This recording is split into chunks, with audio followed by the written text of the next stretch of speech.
बिस्मिल्लाहिर्रहमानिर्रहीम। हबीब पारस ऑफिशियल में तमाम दोस्तों को खुशामदीद। मैं आपका दोस्त खैर खा हबीब अहमद पारस एडवोकेट सुप्रीम कोर्ट नए वीडियो के साथ हाजिर हूँ। आज से हम कबल गिरफ्तारी ज़मानत पर गुफ्तगू शुरू कर रहे हैं और इस ज़मानत में दर्जनों गिराउंड हो सकते हैं और हर गिराउंड अपनी जगह पर खुद एक मजमून होता है जिनको इकट्ठा नहीं पढ़ा जा सकता। इसलिए हम इसको अलग-अलग ग्राउंड पढ़ेंगे। हर ग्राउंड मुकम्मल होगा, कोई किस्त सीरीज़ की शक्ल में नहीं होगी। हर किस्त एक मुकम्मल होगी उसी ग्राउंड पर। दरख्वास्त ज़मानत कबल गिरफ्तारी निहायत अहमियत की हामिल होती है। मुल्ज़िम की जान, मुल्ज़िम की ज़िंदगी, मुल्ज़िम की इज़्ज़त वक़ार, उसकी कानूनी आइनी आज़ादी दाव पे लगी होती है। इसी तरह मुद्दई फरीक के लिए भी बहुत बड़ा ये सदमा होता है कि उनका मुल्ज़िम जो है वो उनको ज़ख्मी भी करे या उनसे रुकवा भी करे या उनके किसी आदमी को मार दे और फिर उसकी ज़मानत मंजूर हो जाए। सो भरपूर मुकाबला और ज़ोर का काम होता है। तो सबसे पहले हम देखेंगे कि दरख्वास्त ज़मानत कबल गिरफ्तारी किस कानून के तहत दायर की जा सकती है। उसके लिए जो मुतलका दफ़ा है वो एक ही है और वो है दफ़ा 498 CRPC। 498 मैं पढ़ देता हूँ, छोटी सी है। Power to direct admission to bail और reduction of bail. The amount of every bond executed under this chapter shall be fixed with the due regard to the circumstances of the case and shall not be excessive, and the High Court or Court of Session may in any case, whether there be an appeal or conviction or prior, direct that any person be admitted to bail or that the bail required by the police or magistrate be reduced। ये है वो section जिसके तहत bell grant होती है और इसमें दो कोर्टों का इस्तेमाल किया गया लफ्ज़, एक नंबर हाई कोर्ट और नंबर कोर्ट ऑफ सेशन। इसका मतलब ये है कि सिर्फ इन दो अदालतों को ही बेल बिफोर अरेस्ट का अख्तियार हासिल है। बेसिकली जब सुप्रीम कोर्ट में जाते हैं वो और पावर है उसकी, वो 498 में नहीं होता। लीव टू अपील में जाते हैं, ग्रांट वो भी इसी सेक्शन में होती है। अब आते हैं कि ये जो दरख्वास्त ज़मानत है इसकी क्या रिक्वायरमेंट है, कानून में इसकी क्या तशरीह की है। क्योंकि सेक्शन 498 में सिर्फ बॉन्ड लेने और ज़मानत ग्रांट करने की बात की गई है। इस सेक्शन में कोई ग्राउंड ऐसा नहीं है जिसकी बुनियाद पर किसी भी बेल को ग्रांट करने से रोका गया हो या किसी भी बेल की ग्रांट को हक करार दिया गया।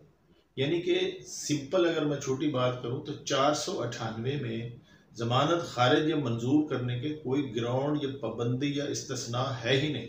इसका मतलब इसके अपने कोई ग्राउंड नहीं है।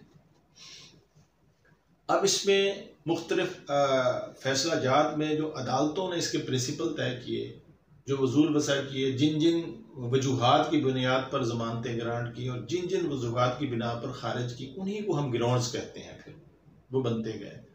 अगर आपने बेल बिफोर अरेस्ट की रूल को और इसकी मंशा को और इसकी तारीफ को समझना है कि अदालतों ने ये बेल जो रिलीफ है इसको ग्रांट कैसे करना शुरू किया, तो हम बात पाकिस्तान के, अब चूँकि पाकिस्तान का जो आइन है, आप यहाँ से भी जब आप मुल्ज़िम को करेंगे तो इसकी आर्टिकल 15, 10A रेलिवेंट हैं, जो आपकी कैद के बारे में, आपकी गिरफ्तारी के बारे में आपको प्रोटेक्शन देते हैं, फेयर ट्रायल के बारे में आपको देते हैं, मूवमेंट, राइट ऑफ मूवमेंट देती हैं।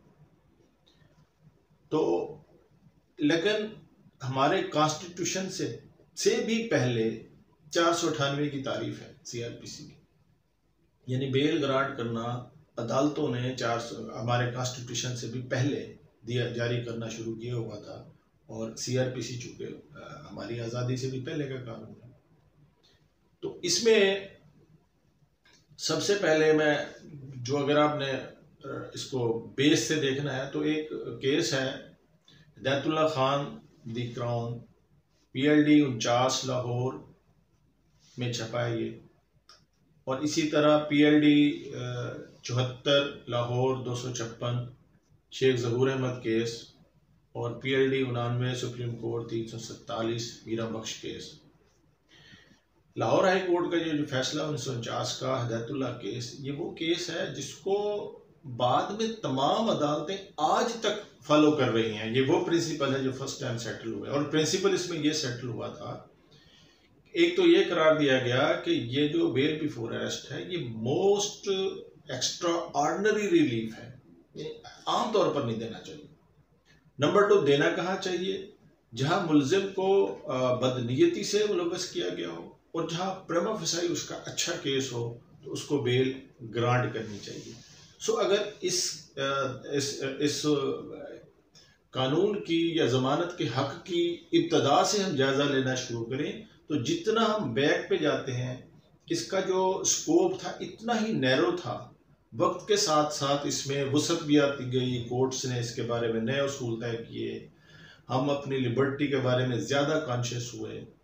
इसलिए इसको जो है अगर शुरू से देखें तो फिर यही था, फिर आगे बताता हूँ। चूँकि इसके सैकड़ों दर्जनों, बल्कि सैकड़ों दर्जनों ही ग्राउंड हो सकते हैं जिस बुनियाद पर जमानत ग्रांट हो सकती है।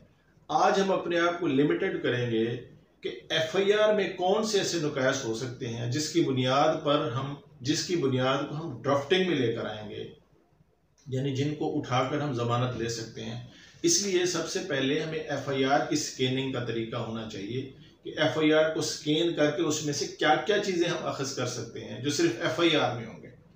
वैसे तो आपके पास ज़ाती नॉलेज में जो हो सकते हैं, यानी एक्यूज्ड के ज़ाती नॉलेज में, कोई बैकग्राउंड में बहुत से इंफॉर्मेशन डॉक्यूमेंट्स आपके सामने आ सकते हैं, लेकिन अगर मैं सबको छेड़ूंगा तो फिर ये बहुत तवील गुफ्तगू होगी। लिहाजा मैं लिमिटेड कर रहा हूँ कि FIR को स्कैन करते हैं कि FIR में क्या क्या चीज़ें हो सकती हैं जो आपको ड्राफ्टिंग में लिखनी चाहिए। मिसाल के तौर पर सबसे पहले FIR में देखिए कि क्या FIR जल्दी दर्ज हुई है, यानी प्रॉम्प्ट है, या उसमें कोई ताख़ीर हुई है। अगर ताख़ीर हुई है तो इसको एजिटेट करके लिखिए कि FIR जो थी वो ताख़ीर से हुई है, और उसका मतलब डेलिब्रेशन हुई, सलाह मशवरा करके हमें बदनीयती से फंसाया गया। चूँकि मैंने पहले बताया कि हिदायतुल्लाह केस में और मीरा बख्श केस में भी बदनीयती के इफेक्ट को कहा गया, तो इसलिए ये बदनीयती सबसे पहले ढूंढिए। इसके बाद ये देखिए कि अगर कोई देर है FIR के इंदराज में तो उसको मैयर कीजिए थाने से कितना फासला है।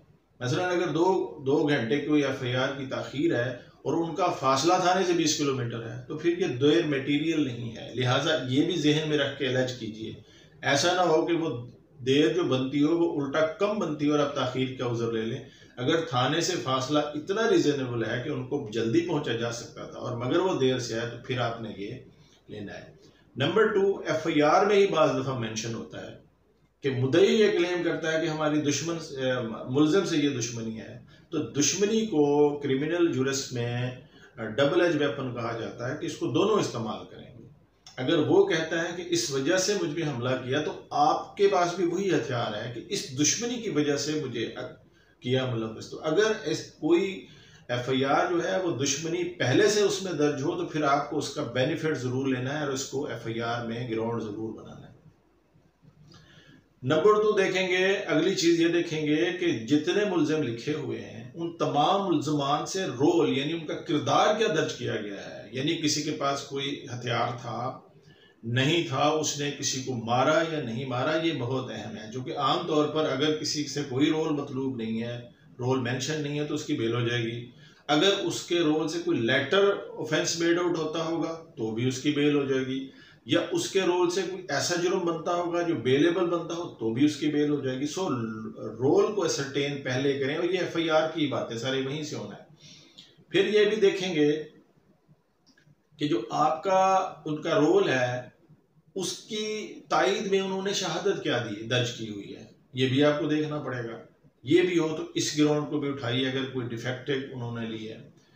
फिर ये देखेंगे कि आपको ये मुलजिम को मुलव्वस करने का जरिया क्या है। मिसाल के तौर पर डायरेक्ट एविडेंस है या कोई सर्कमस्टांशियल एविडेंस मेंशन की है, किसी का कन्फेशन है उसमें, या उन्होंने कोई सोर्स ऑफ इंफॉर्मेशन उसमें दर्ज किया है या नहीं किया, ये बहुत अहम होता है। अगर डायरेक्ट है तो उसकी और ग्राउंड होगी, अगर बाद में नामजद किया है या किसी और जरिए से पता चला है और जरिया जाहिर नहीं किया उन्होंने, तो सोर्स ऑफ इंफॉर्मेशन के कौन मुल्ज़िम मुलव्वस है इसको जाहिर ना करना भी जमानत की बहुत बड़ी ग्राउंड है। सो इसको भी उसमें से चेक कर लेना चाहिए। फिर ये भी देखिए, नामजद की तो वही होगी कि नामजद पहली दफ़ा किया या नामजद नहीं किया, तो ये भी एक ग्राउंड होगी, और बाद में किया तो फिर उसका सोर्स ऑफ इंफॉर्मेशन आपको चेक करना पड़ेगा। फिर आपने ये देखना है कि ये जो एफआईआर है इसमें क्या कोई ऐसे नकायस हैं जिनको आप हाईलाइट कर सकें। मिसाल के तौर पर एफआईआर में अगर टाइम डेट और उसकी टाइम डेट और प्लेस मेंशन नहीं है, तो इसका मतलब ये होता है कि अक्सर जो जुर्म की वो नवीयत है वो कंप्लीट नहीं होती। जैसे कि चार्ज के लिए तीनों इंग्रेडिएंट चाहिए, तो कोर्ट्स ने इस पर भी बड़ा नोटिस लेती हैं कि अगर टाइम डेट और प्लेस मेंशन ना हो तो भी इस बुनियाद पे हो सकती है, और ये एफआईआर में नुक्स हो सकता है। फिर ये देखेंगे कि उसमें जो सेक्शन लगे हुए हैं वो उस एफआईआर के मंदरजात से मेड आउट होते हैं। 506 के इंग्रेडिएंट अक्सर मिसिंग होते हैं। 324 का मुकदमा इरादा कत्ल करे मगर कहीं मेंशन ना करे, तो सिर्फ ज़र्ब से तो 324 नहीं होगा जब तक इंटेंशन जाहिर ना हो। फिर आपने उसमें बदनीयती भी देखनी होती है, लेकिन क्या उस एफआईआर में आपका ऐसा रोल है कि आपसे कुछ बरामदगी होनी चाहिए। मसलन आप खाली हाथ हैं तो आपसे तो बरामदगी नहीं होनी चाहिए, कुछ नहीं होगी। सो आप ये ग्राउंड भी लेंगे कि अगर ऐसा रोल है तो आप कहेंगे कि मुझसे बरामदगी भी कुछ नहीं होनी है, लिहाजा मेरी बेल जो है वो बनती है और मुझे बेल कराए। वजह एक तो उनकी दुश्मनी अगर वो लिखेंगे और नहीं लिखेंगे तो आपने लिखना है, चूंकि ये बेसिक बातें हैं। जब तक आप शो नहीं करेंगे कि आपको किस वजह से मुलव्वस किया गया है, आपको बेल की जमानत हक जो है वो नहीं मिलेगा। फिर ये देखेंगे जुर्म की नवीयत क्या है। मिसाल के तौर पर क्या जुर्म ऐसा है जिससे सिविल नवीयत पैदा होती हो। अगर जिस जुर्म से सिविल मटेरियल मेड आउट होता हो कि सिविल नवीयत का मुकदमा है, तो फिर आला अदालतों में के सामने आप ये ग्राउंड ले सकते हैं कि इनके दरमियान दरअसल हमारा सिविल मामला है, मतलब ज़मीन का झगड़ा है, पैसों का लेन देन है, तो इस बुनियाद पर इन्होंने मुझे झूठा मुलव्वस किया है। तो ये बहुत बड़ी ग्राउंड आपके सामने हो सकती है। तो इन ग्राउंड्स के अलावा भी बहुत कुछ हो सकता है, लेकिन एफआईआर को स्कैन करने के बाद हाँ फिर ये भी देखेंगे कि बाद जो है ऐसे होते हैं जिनमें कोई आईओ जो होता है उसकी कॉम्पिटेंसी दर्ज होती है कि ये इस लेवल का अफसर तफ्तीश कर सकता है, क्या उसने ही तफ्तीश उसको की गई है कर रहा है या कोई और कर रहा है। फिर आप थाने की कॉम्पिटेंसी को भी जो कर सकते हैं उसमें चैलेंज के, इस थाने का मुकदमा नहीं बनता था, ये भी एक मैलाफिटी होती है कि इन्होंने अपनी पसंद का थाना चुना हालांकि यहाँ का हुआ नहीं बनता था। तो इन चीज़ों को स्कैन करने के बाद आप बेल ड्राफ्ट करेंगे।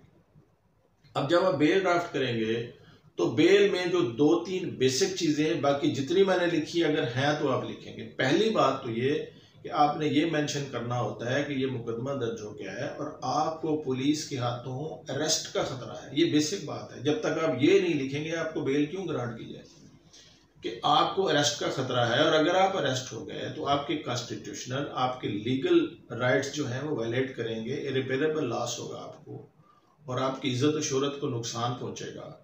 इसलिए आपको बेल ग्रांट की जाए। और इस फिक्रे की तायद में आपने लाजमी तौर पर एफिडेविट अटैच करना है। जो बेल बिफोर अरेस्ट होती है उसके साथ एफिडेविट लगना होता है और उस एफिडेविट में आपने उस कंटेंशन की तायद करनी होती है। बहुत से लोग बयान अल्फी जो होता है उसको पूरा तायद ही नहीं लिखते पिटीशन के साथ। अगर नहीं भी लिखना तो कम से कम ये फिक्रा ज़रूर लिखिए कि एफआईआर की वजह से मुझे अरेस्ट का खतरा है, पहला सेंटेंस ही उसका ये लिखिए। अब इसके बाद जब आपकी एफआईआर कंप्लीट होगी, उसके साथ एफिडेविट हो, बेल पिटीशन तैयार हो गई, उसके साथ एफिडेविट हो गया। अब रिक्वायरमेंट कौन सी उसको जरूर याद रखिएगा। रिक्वायरमेंट ये है कि जो जुबैर केस रिविजिट हुआ 2002 SCMR पेज 171 पर, उसमें उसकी कंडीशंस लगाई गई हैं कि जब बेल आप दायर करेंगे तो बाकी जितने मुल्ज़मान की बेल हुई है उन तमाम की कापीज भी साथ लगानी है और आर्डर भी साथ लगाना है। अगरचे इस जजमेंट में ये तो नहीं लिखा कि अटेस्टेड हो, लेकिन जाहिर है आप कोर्ट का रिकॉर्ड जो भी लगाएंगे आपने अटेस्टेड ही लगाना है। ये लग गया। इसके अलावा आपने चाहे कोई बेल नहीं हुई, हर बेल के नीचे ये अपना सर्टिफिकेट देना है कि ये उसकी पहली जमानत है या दूसरी जमानत है। मसलन पहले विड्रॉ हो गई या डिसमिस हो गई या पहली है, तो ये सर्टिफिकेट देना भी लॉयर की भी ड्यूटी है और पार्टी की भी ड्यूटी है।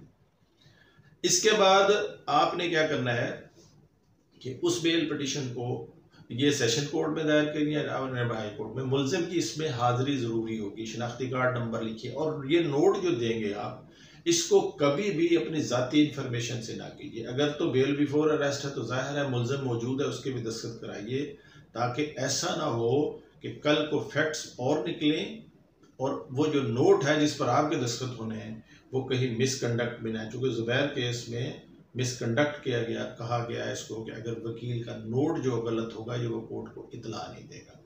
अब इन ग्राउंड्स के बाद इस पिटीशन के बाद आप बेल को दायर करेंगे। अब आपको दो आखिरी बात बताकर इस पॉइंट को आज खत्म करता हूँ कि चूंकि 498 में कोई ग्राउंड नहीं है अपना, लिहाजा 497 के जितने ग्राउंड हैं वही ग्राउंड इस बेल के समझे जाएंगे। अगरचे अब लेटेस्ट फैसले भी इस पे सुप्रीम कोर्ट ने रिपीटेडली किए हैं, 2022 तक भी इस पे फैसले हैं, मगर इसका जो बेसिक फैसला है वो है PLD 1966 सुप्रीम कोर्ट पेड 1003। ये है मोहम्मद अयूब केस। इसमें यह करार दिया गया था कि जो बेल बिफोर अरेस्ट है इसके अपने कोई ग्राउंड नहीं है, ये 497 के ग्राउंड्स के तहत दायर होती है। उम्मीद है आपको ये भी लाभ पसंद आएगा।